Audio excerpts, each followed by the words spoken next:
Aujourd'hui, nous poursuivons ces points. Soit l'argile dans la main du potier. Ça, c'est le souhait de Dieu. C'est la volonté de Dieu pour tout chrétien. Notre slogan de l'église, nous disons, nous sommes l'argile dans la main du potier. Alors, dans ce point, nous avions dit que nous avons 4 fenêtres que nous allons voir. La première fenêtre, pour la première vérité, c'était que pour entendre la parole de Dieu, il faut descendre dans la maison du potier. C'est là que Dieu nous fait entendre sa parole. La mort et la résurrection sont l'œuvre de Dieu lui-même. Nous sommes toujours dans le texte que nous venons de lire. Nous lisons ici. Pour ceux qui écrivent, la mort et la résurrection sont l'œuvre de Dieu lui-même. La mort et la résurrection sont l'œuvre de Dieu lui-même. Je ne parle pas ici de la mort physique.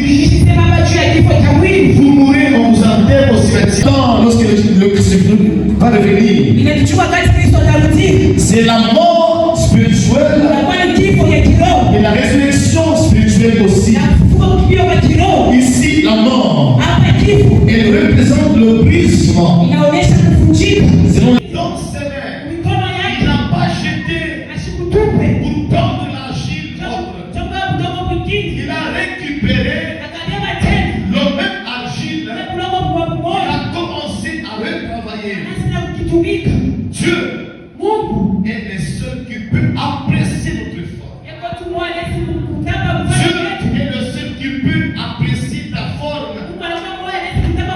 Les gens peuvent t'apprécier. Tu peux être applaudi par les hommes.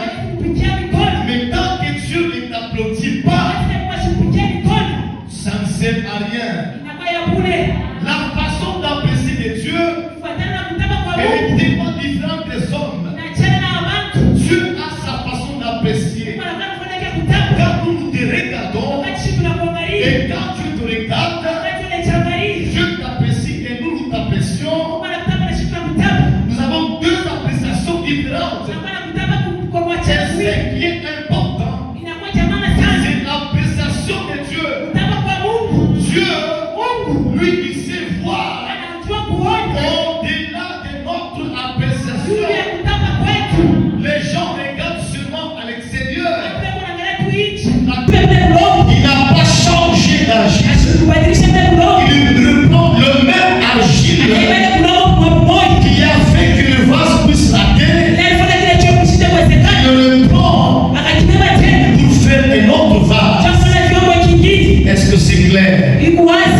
Son cœur. On représente comme il lui plaisait. D'autres versions disent il l'a refait comme il trouva bon de le faire.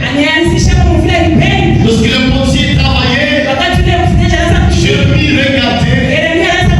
Le potier a travaillé le vase. Et il arrive à la fin, il constate que le vase qu'il travaillait, qu'il façonnait, était terminé, oui.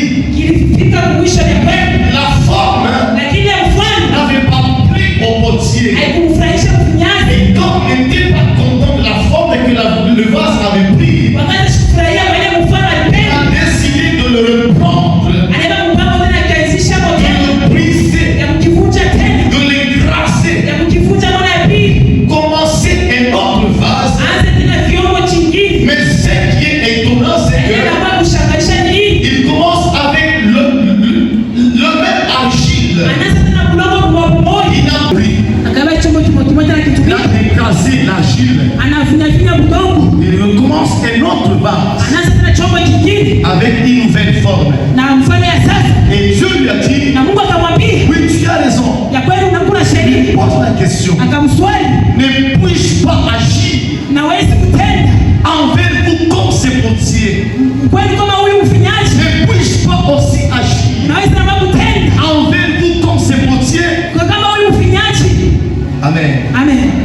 Il veut dire que j'ai la capacité pour ce que je veux. C'est que vous, peuple d'Israël, vous vous êtes écartés, vous vous êtes rebellés. Maintenant, moi, votre Dieu, je veux que vous reveniez à moi et que je recommence à zéro avec vous. Je commence le travail avec vous pour aller dans une nouvelle aventure avec vous. Les potiers n'ont pas jeté, je l'ai dit avant, il n'a pas jeté l'argile, il n'a pas jeté le vase qui a manqué. Comme il arrive souvent chez les hommes, quand tu fais quelque chose, ça te complique. Ça bloque un peu, tu le jettes à côté. Et tu prends un autre, tu commences à le travailler. Mais Dieu, il fait voir à Jérémie que les potiers là-bas, il n'a pas jeté le vase qui a raté, le vase abîmé, mais il a repris le même vase raté pour commencer à refaçonner, pour commencer à retravailler. Et quand Dieu a dit, a vu que Jérémie a vu, il parle à Jérémie. Jérémie, tu vois ça? Jérémie a dit, oui Seigneur, je vois. As-tu constaté? Oui, j'ai constaté. Devons lui faire confiance. Qui peut faire confiance à Dieu? Tant que Dieu n'a pas dit que là-bas ça va. Tant que Dieu n'a pas encore apaisé que là-bas ça va. Nous tous, l'église, nous devons nous élever à voir comme Dieu veut que nous soyons. Nous devons lui faire confiance. Alléluia. Parce que Dieu sait tout ce dont nous avons besoin. C'est temps d'arranger. Parlez, demandez-vous pardon. Que Dieu, le Saint-Esprit, vous aide à repartir à zéro. Si c'est dans les départements, dans les foyers, dans le mariage, dans un comité, mais dans l'église, s'il y a le mal qui a été fait quelque part, il n'est pas important de commencer à marcher avec des haches cachées. Le Seigneur nous invite à venir à lui comme des enfants perdus, rebellés. Ils se reconnaissent qu'ils reviennent à lui. Et lui, il a le bras ouvert pour nous accueillir. Il dit dans sa parole, et si vous entendez ma voix, si ce n'est pas vos cœurs, ouvrez la porte de votre cœur et moi j'entrerai chez vous. Je m'assierai avec vous, je soupirai avec vous, je demeurerai avec vous. Et quand Dieu demeure avec nous, nous sommes prospères à tous égards. Il veut montrer qu'il est un Dieu de patience. Il est un Dieu d'amour aussi. Un Dieu patient. Un Dieu d'amour. Il n'est pas pressé. Le vase a manqué. Il est patient. Il ne jette pas pour rapidité. Il reprend le même vase. Et Dieu est notre Père qui est patient. Il est patient envers toi. Il est patient envers moi. Aussi Dieu, il est Dieu d'amour. Lui-même est d'amour. Ton amour est insondable. Il n'a pas de limite sur l'amour. Il ne compte pas les erreurs. Mais c'est Dieu-là qui nous accueille à tout moment. Dieu appelle son peuple à l'obéissance. Tout ce qu'il veut, c'est que son peuple soit obéissant. Que ce peuple-là écoute sa parole. Que ce peuple écoute son appel. Qu'il retourne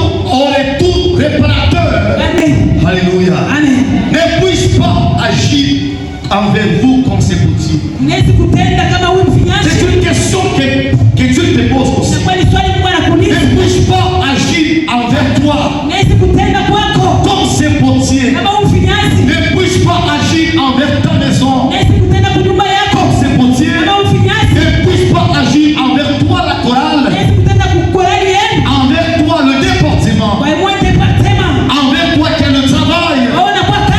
Dieu veut qu'il agisse dans ton travail.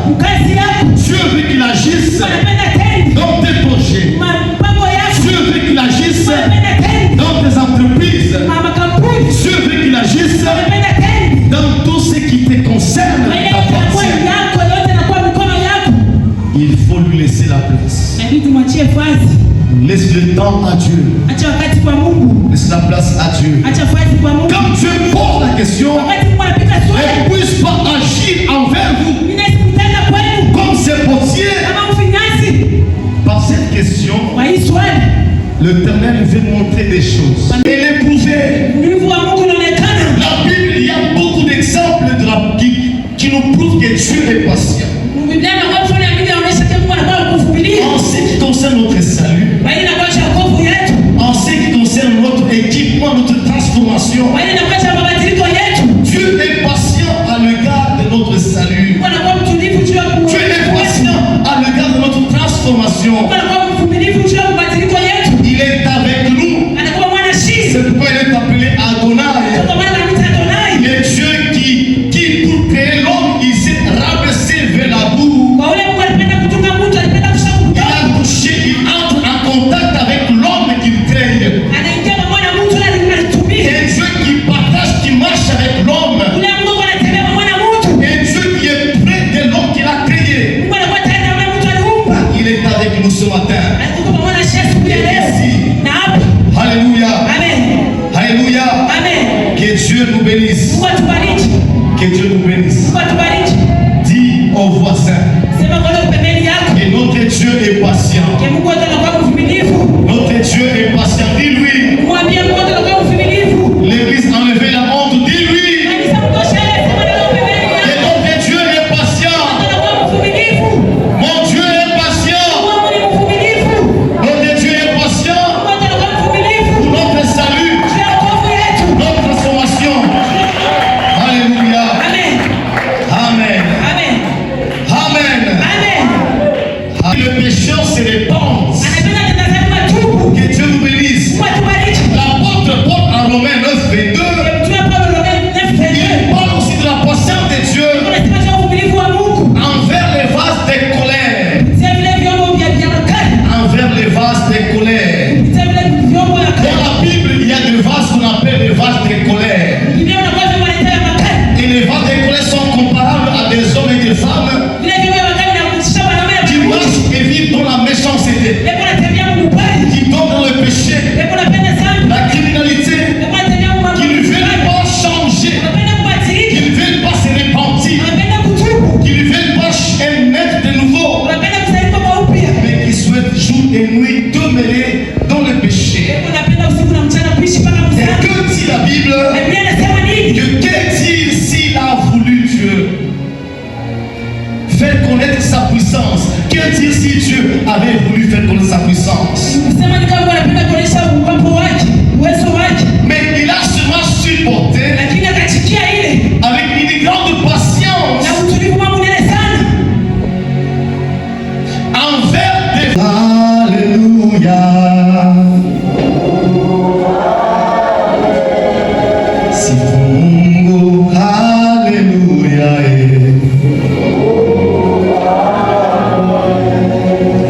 Amen. Alléluia.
Alléluia. Amen.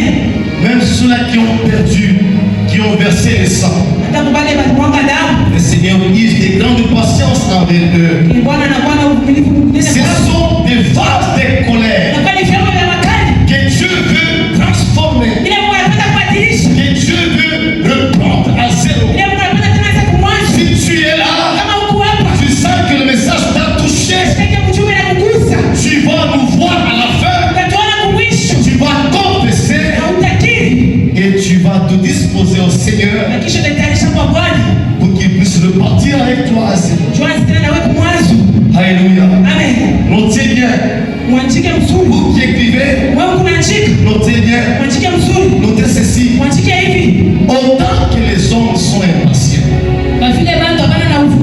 autant que les hommes ont des limites dans leur patience, autant que les hommes ont les limites dans leur patience, la patience de Dieu aussi a des limites. Ce n'est pas moi qui le dis, on va le trouver ici.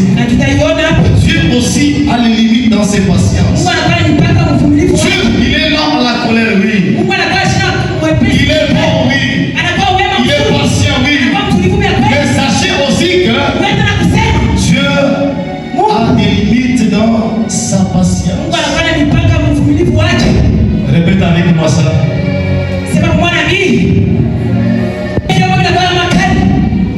Amen. Amen. Dieu, il est même très patient envers des bandits mais envers des hommes et des femmes qui avortent.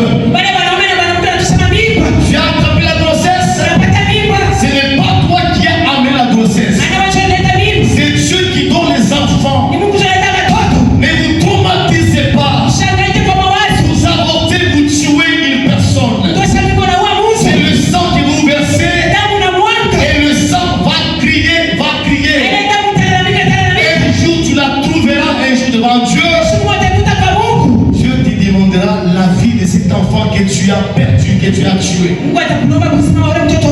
Il va te faire payer cela. Les enfants de Dieu ne peuvent pas tomber dans ce piège. Tu as une grossesse qui t'attrape. Même quand tu n'es pas prêt à la voir, il faut l'assumer. Parce que la grossesse, c'est une bénédiction que Dieu nous donne. Il les appelle à la repentance. Il les appelle au retour. Verset, Jérémie 18, verset 12. Écoutez la réponse d'Israël. Il réagit en disant que sans espoir, quand nous suivons nos idées, nous agirons chacun selon le penchant de son mauvais cœur. Dieu a insisté. J'écoute l'insiste ici. Nous insistons chaque jour, chaque mercredi, chaque vendredi, chaque jeudi, chaque dimanche. Nous insistons sur les changements, la transformation. Mais les peuples sont à l'aise. Ils sont à l'aise, ils disent que sans succès, sans espoir, nous allons suivre nos propres idées. On va agir selon notre propre penchant, selon notre mauvais cœur. Non. Que Dieu vous bénisse. Bien-aimé, Dieu, il a besoin des instruments, des vases. Il a besoin des hommes et des femmes qui sont brisés pour le servir.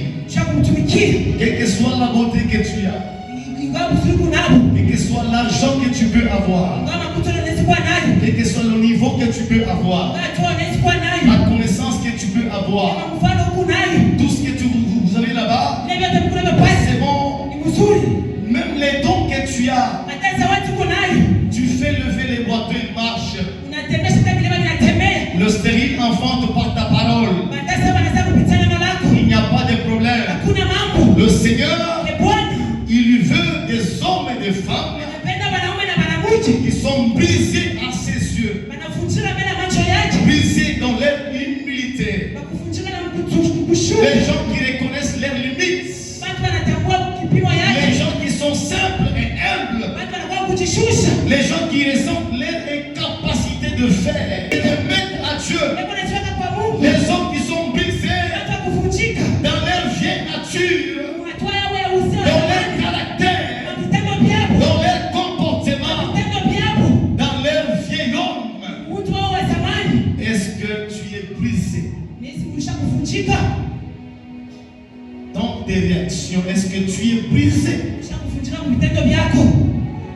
Vous sentez que vous êtes brisé? Vous êtes mort ou vous êtes encore vivant? 2 Corinthiens. Donne-moi 10 minutes, je termine. Chapitre 4, verset 7. L'apôtre Paul pouvait dire que nous sommes des vases de terre. Mais quand nous sommes brisés, la force de Dieu s'accomplit dans notre faiblesse. L'apôtre veut nous communiquer une pensée d'humilité. Papa aide-moi. Malgré que tu es papa aide-moi, sentez-vous que je suis un vase de terre, un vase faible. Sans Dieu, je ne serai pas papa aide-moi. Et dans ma faiblesse, si je suis brisé, je les connais comme ça. La force de Dieu va s'accomplir en moi. Et la puissance va se manifester. Dieu n'a pas besoin des orgueilleux. Alléluia. Les trésors que tu portes là-bas, Dieu a vu la bassesse de ton cœur. Il a pris un ministère, il t'a donné. Il a pris un don, il t'a donné. Il a pris l'argent, il t'a donné. Il a pris le mari, il t'a donné. L'épouse, il t'a donné. Tu n'as pas mérité. Tu n'es qu'un vase de terre dans lequel Dieu a placé, a versé son trésor. 1 Corinthiens 1, verset 29. 1 Corinthiens chapitre 1er, verset 29. La Bible dit ceci, que Dieu a choisi des choses folles, des choses faibles du monde pour confondre la sagesse du monde. Amen. Quoi? Pour confondre la sagesse du monde. Parce que le monde pense que pour être comme ça, pour avoir du travail, il faut avoir la connaissance avec le président de la République. Il faut se connecter au gouverneur. Il faut se connecter à tel directeur. Mais moi je te déclare que à la foi, tu peux ne pas avoir des connaissances de les nations. Mais si tu es un vase brisé de Dieu, il peut te ramasser de là où tu es, te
C'est la grâce de Dieu.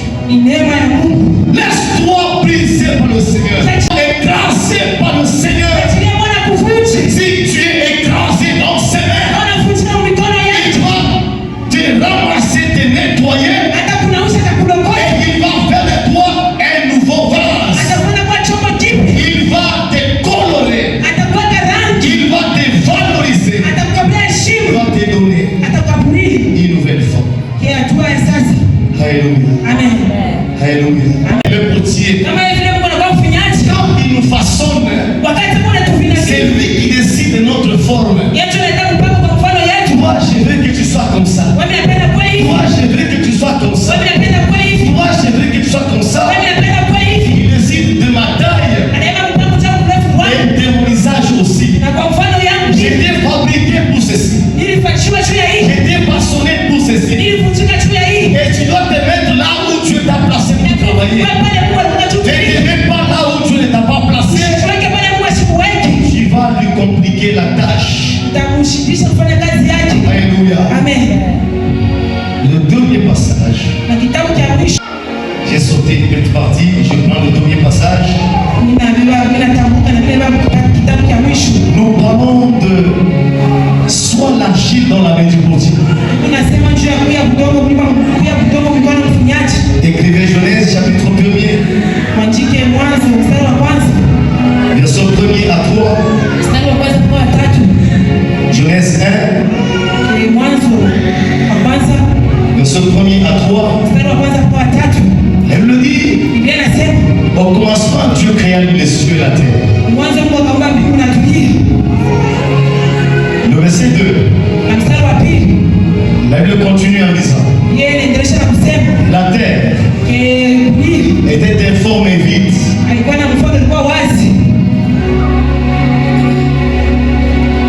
Amen. L'Esprit de Dieu s'est mouvé sur la surface des eaux. Au verset 3, la Bible dit que Dieu dit que la lumière soit, et la lumière fut. Il y a un message que Dieu veut nous lancer.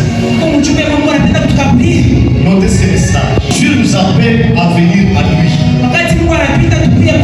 Quand Dieu nous appelle au salut, quand Dieu nous appelle au ministère, il nous appelle à venir à lui tel que nous sommes. Il nous appelle à venir à lui tel que nous sommes. Il nous accepte avec les impuretés, nos défauts de caractère, nos défauts, nos faiblesses, nos déformations.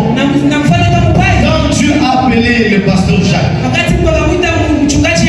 il a trouvé tel qu'il était, avec les défauts de caractère, les défauts de caractère, de faiblesse, des insuffisances. Il l'appelle à venir à lui tel qu'il est. Il ne pose pas de conditions, non. Il ne pose pas de conditions. Et quand nous venons à Dieu avec les impuretés, nous venons au salut avec les erreurs, les impuretés, les déformations. Nous venons au salut avec les taux, le vide en nous. Et lui, Dieu nous accepte tel que nous sommes. Mais à partir du verset 3, Dieu commence à nous arranger. La parole de Dieu, le Saint-Esprit, quand il entre en toi et en moi, il commence à nous transformer. Il commence à nous travailler.